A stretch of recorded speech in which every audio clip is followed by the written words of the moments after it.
Hey guys, Chris Fix here. Today I'm going to show you how to install a hydraulic e-brake in your car. This is a hydraulic e-brake, also known as a hydro e-brake or just a hydro, and it's used for drifting.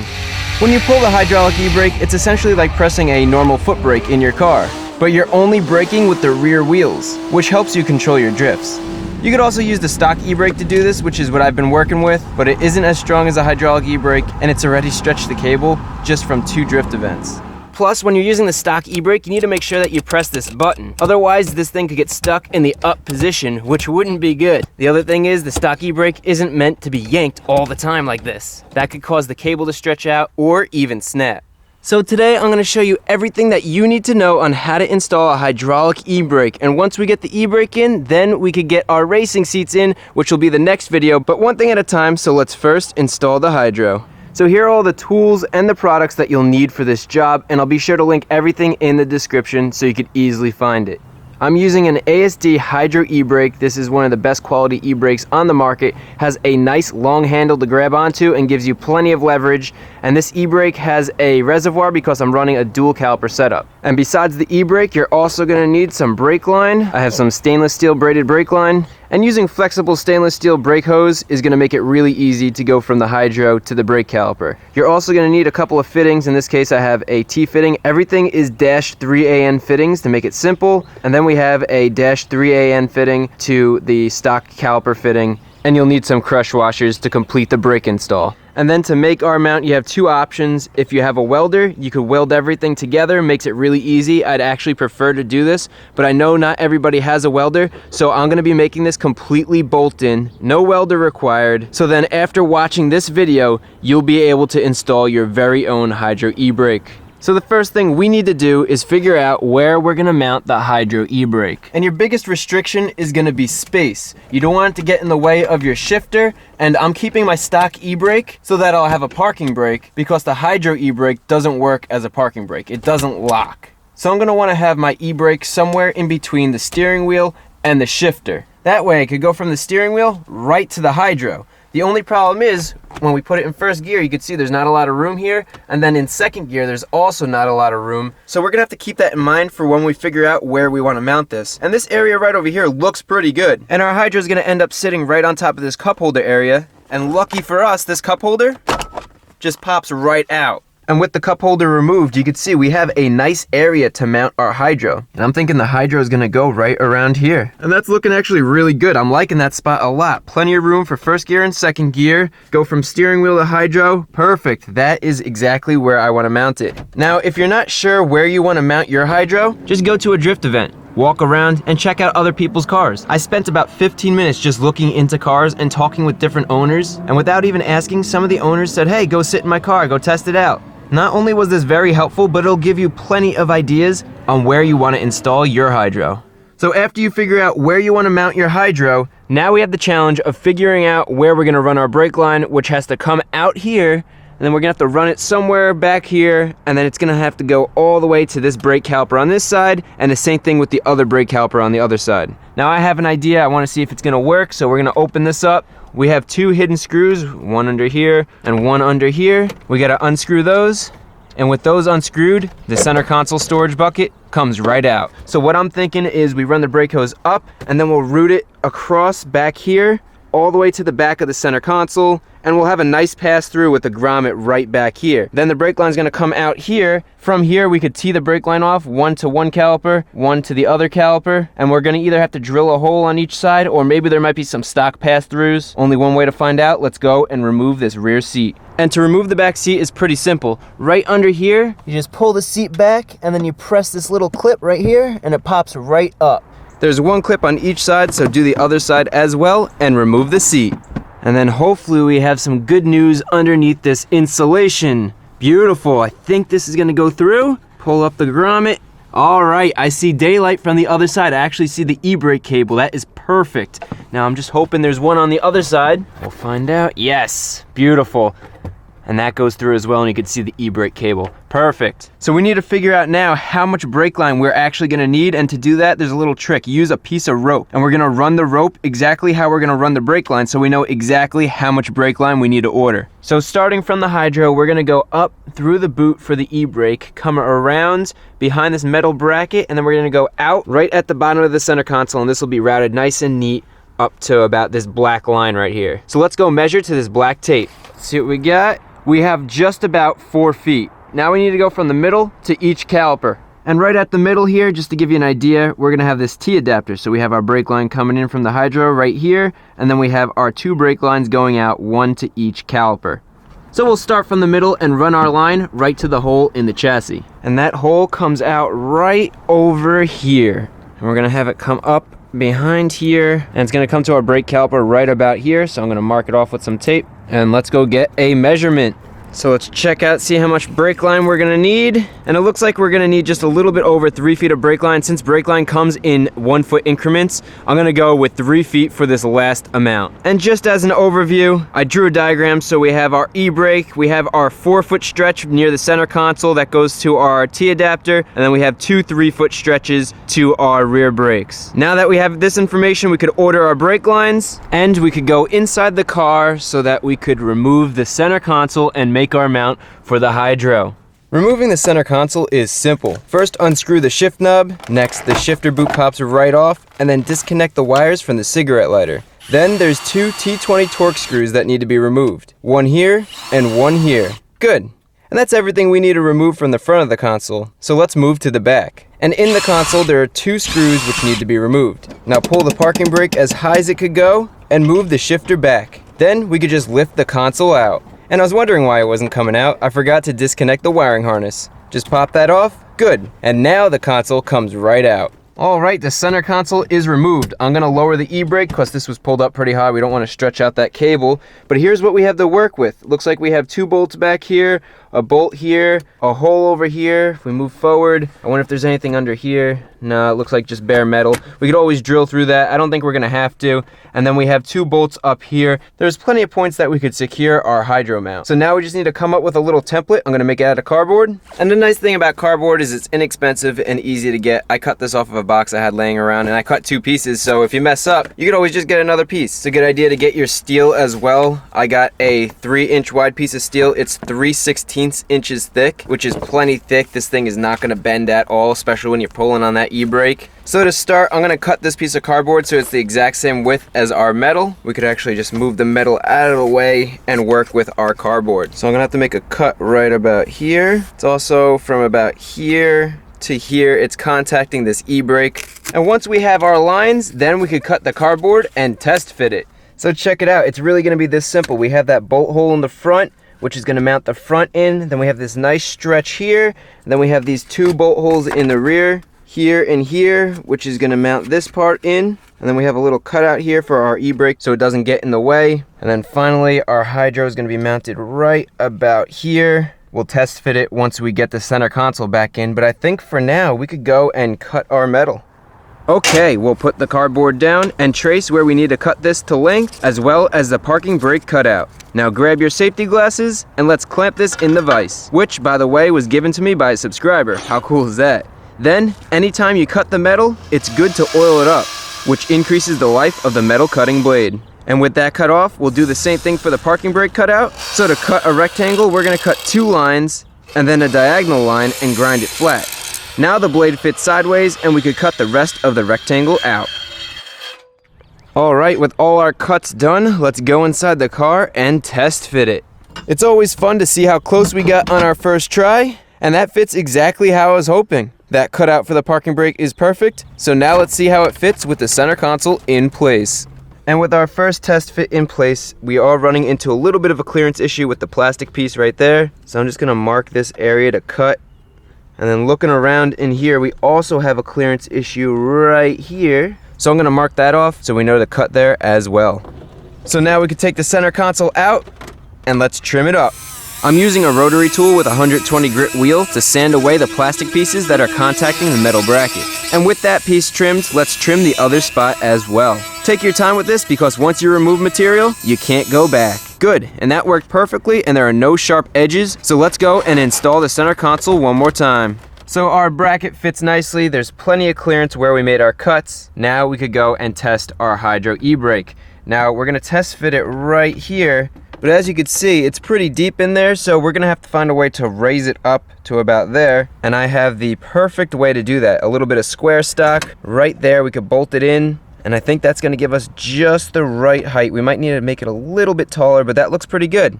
So I'm gonna carefully remove the Hydro and mark the square metal piece so we know exactly where it mounts on the bracket. And then when we remove this, perfect, you could see the outline. So we know where this square piece is gonna fit. Next, let's figure out where the bolt holes to mount the front and rear of the bracket are gonna go. And to do that, let's once again remove the center console. And since we can't see where the bolt is over here and where the bolt is over there, how do you know where to accurately drill a hole? Well, what you do is you grab your paint marker, you remove your metal, and you go in and you put a nice thick glob of paint on the surface here. You want it to be really wet. And we're also gonna do the same thing on the other one. Get a nice thick glob of paint on here. And then you're gonna take your metal and you're gonna line it up, but don't touch the bolts because then the paint's gonna transfer. You wanna get it as close as you can to where it's supposed to sit. That looks good there. And then you can lower it down, apply some downward pressure, give it a wiggle. And then you wanna lift it straight up so it doesn't drag on those bolt heads. And check it out. We have our mark right there. And we have our other mark right there. It's a cool little trick, and as you can see, it worked awesome. So let's go drill these out. So when we were cutting the metal, we were using a special metal cutting blade designed specifically for, well, cutting metal. Now when we drill, you don't want to use something like a wood cutting bit because that's not going to work well. You're going to want to use a bit that's designed to drill through metal. In this case, I'm using a cobalt bit. Not only do these last longer, but they're gonna drill through this metal a lot easier, so you're not gonna struggle. So I have our 2 bolts out that we're drilling the holes for, and what you wanna do is you wanna find a bit that's gonna drill a hole that's nice and tight. And what you do is you just line up the end of the bit and you make sure that you can't see any threads, and that looks good, and that looks good. So that's gonna work. Let's go and drill this out. And before we go and just try to drill away, the next tip is to use one of these metal punches, because if you just start drilling on a flat piece of metal, your bit is gonna skip around and you might not get dead center in that hole. And then if that's off, your other mark will be off and this isn't gonna line up properly. So this is a spring-loaded metal punch. And what you do is you line it up right in the middle of your mark and you just push down until it clicks and you can hear that spring snap and push that point into the metal, creating an indentation. Now when you grab your drill and start drilling, the bit isn't gonna skip around, it fits right in that hole. And another good tip is you don't wanna crank up the speed all the way, you wanna go relatively slow. The less heat you generate, the longer your bit's gonna last. And we'll do the same exact thing on the other side as well. And perfect. Next, we wanna mark the 2 holes to drill for our square stock. Then punch the center of each hole, then drill each hole out so we could bolt down the square stock. And to figure out where we're gonna drill these holes in this piece of metal is really simple. Just line it up, and then we're gonna go underneath, and right where those bolt holes are, we're just gonna mark it with our pen.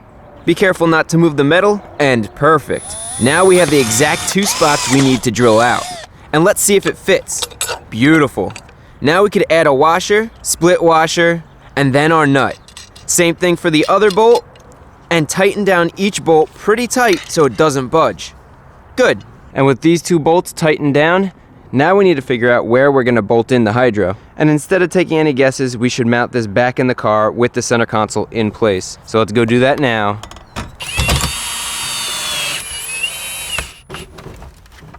All right, so we're getting really close to completing this mount. So all we have to do now is bolt in our hydro. So we need to find where we're gonna drill those bolt holes. So what I'm gonna do here is there's 2 holes at the bottom of this. There's one here, there's one here, and I just need to mark those holes on my mount. So I'm gonna get one of these black markers and we're gonna carefully mark the back hole and the front hole. And then when we remove this, perfect, we have a mark there and a mark there, exactly where we need to drill. Now we could drill out both of those holes. And test fit the hydro. Yes, that fits perfect. Now we want to paint this because it's raw steel and I don't want any rust. So spray it down with some soapy water, scuff it up with some sandpaper, in this case 400 grit, then clean the metal off with some alcohol and let's get painting. I'm using a black primer for the first coat, and you want to always start off with thin coats. Then I'm finishing off with a black bumper paint that has a medium gloss finish and it's really durable. And as we wait for our mount to dry, one thing we need to do is take apart our Hydro e-brake. The problem is this really long handle isn't going to fit when we put that center console in. So first we're going to remove the top lever bolt, then remove the bottom lever bolt, and the lever comes right off. Next we want to remove the top and bottom bolts holding in the master cylinder, and that slides right out. And another thing we could do while we're waiting for our bracket to dry, grab the center console, and let's drill a hole for our grommet and brake line so we can run the brake line out of the back of the center console. So I'm thinking a hole right down there will be good, which is right about there. Then start with a small drill bit to get a pilot hole, and move up to our monster 1/2-inch drill bit that fits the 1/2-inch grommet. Next, push the grommet over the brake hose, and slide the brake hose into the console and push the grommet in place. Awesome, that looks good. Now let's get our Hydro mount. So that's looking pretty good. It came out nice, has a little gloss finish to it. Now we're gonna mount our Hydro bracket onto our mount, and we're gonna be adding some spacers between the Hydro mount just so that we could get a little bit more lift. So it sits a little higher on our center console, and we could add our bolts. Now let's add a washer, split washer, nut, and tighten it down. Do the same thing for the other bolt and tighten that one down as well. And check it out, that is all ready to go. So now let's go get this into the drift stang and mount our e-brake. And since we have this piece of metal here that wasn't normally there, and we have our electrical harness right here, although it's wrapped, I'm gonna add just a little bit extra protection with this plastic wire loom shield. And that's just to make sure our wires don't get cut up and shorted out against this metal edge right over here. With that done, now we can bolt in the rear and bolt in the front so it's nice and tight. And with both the bolts in, let's go test this out just to see how strong it is. Oh man, that's not budging at all. So that 3/16 of an inch steel is perfect for a nice solid mount with just 2 bolts. I thought I was gonna need 3, 2 work perfect. Now, let's get our Hydro in here, then we could run our brake lines, and then we could go and test it out on the track and see if we could lock up those rear wheels. Man, this is exciting. And with the center console in place, this fits very nicely. It's exactly where we want it. The only thing is we have this big opening right here, which it really just doesn't look good. Now I know you're probably thinking, hey, it's a drift car, it's not a big deal, but I like things to look good and I like to finish the project to the best of my ability. So what I'm thinking is I'm gonna get this cup holder that normally sits inside here, and I'm gonna cut it out around the Hydro so it gives it a nice finish. So let's go do that now. I'm using a rotary tool with a sanding drum to cut the bottom of the cup holder out, just like that. Now test fit it, and we need to remove the other bottom cup holder as well. And we're definitely getting closer, but it does look like we need to cut a lot off on this side. And after a little bit of trimming, I think this is looking pretty good. So let's see if it'll fit in place. Man, oh man, does that look good. Got a little cutout for the bolt in here. I think it's gonna clear the Hydro. We have to test that once we get it installed completely, but that looks so much better than it did. Look at this, woo! Now, let's get the rest of the hydraulic e-brake installed. Installation is the opposite of taking it apart. Start with tightening down the 2 bolts that attach the master cylinder, then tighten down the lower bolt for the handle, and finally the top bolt for the handle. Beautiful, this looks so good. Oh man, I cannot wait. Now we can put the center console together, starting with the 2 front Torx bolts. Then the shifter boot just snaps into place. We could tighten down our shift knob. Good, and then there are 2 final bolts in the rear compartment that need to be tightened down.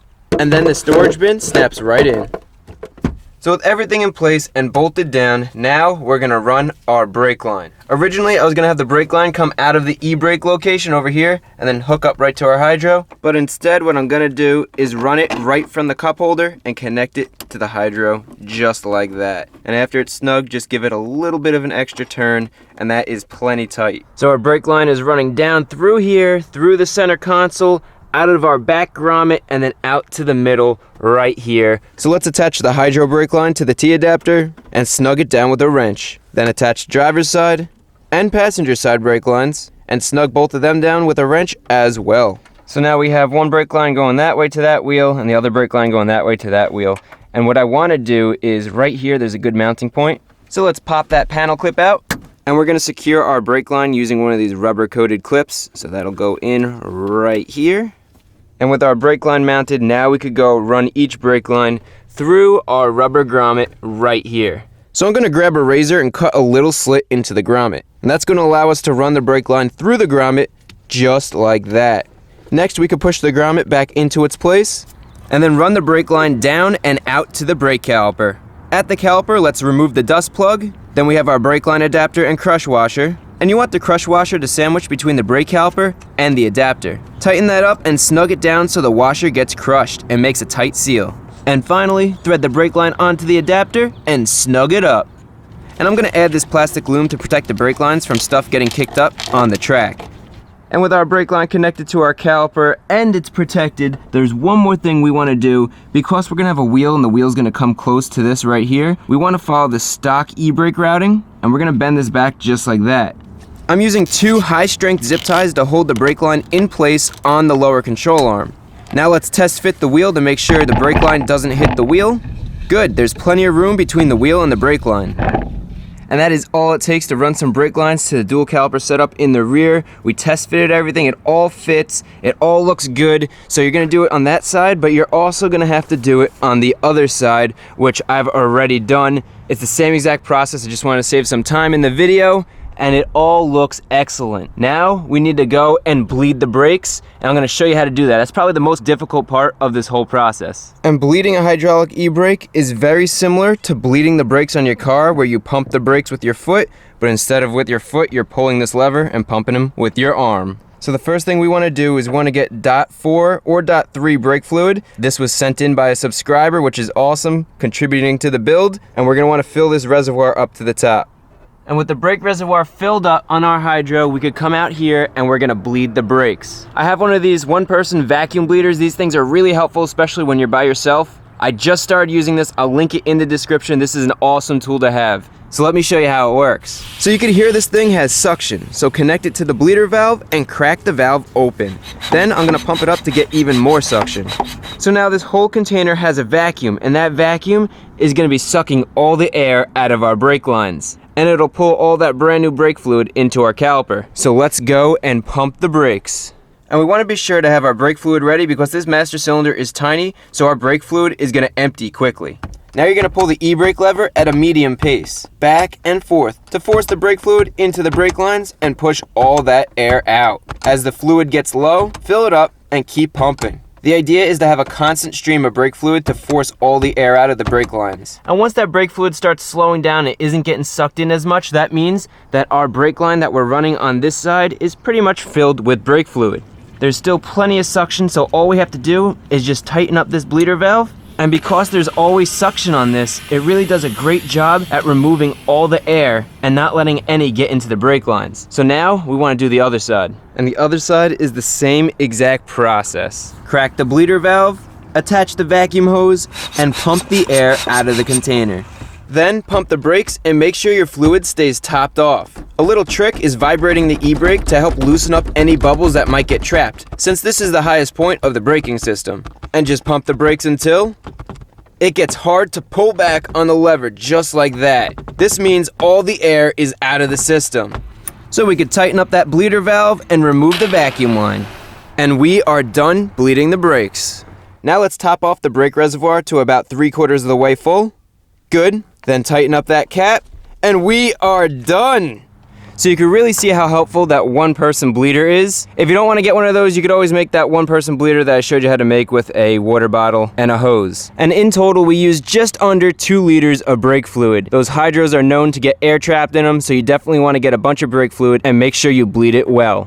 Just a couple of quick tips and tricks if you can't get all the air out. So if your hydro isn't hard like this, then one thing you could do is unbolt this and flip it upside down and let the air go to the top, and then slowly rotate it and then put it back in. That'll get the air to the top of the reservoir, and it'll remove it from the tallest point, which is right there. The other thing is you saw me banging on it, and also it's a good idea to wiggle all the hoses, and if you haven't checked, you want to make sure that there's no leaking at your connections, and that looks good. So we are good to go. All right, let's go get the car on the ground and test this out. All right, will the brakes lock up in a straight line? Yes, that is awesome. That locked up so easy. Man, let's try that again. That was so good. Holy smokes, that dual caliper setup is so nice. This is working perfect. I'm loving it, and I could not be happier with how this turned out.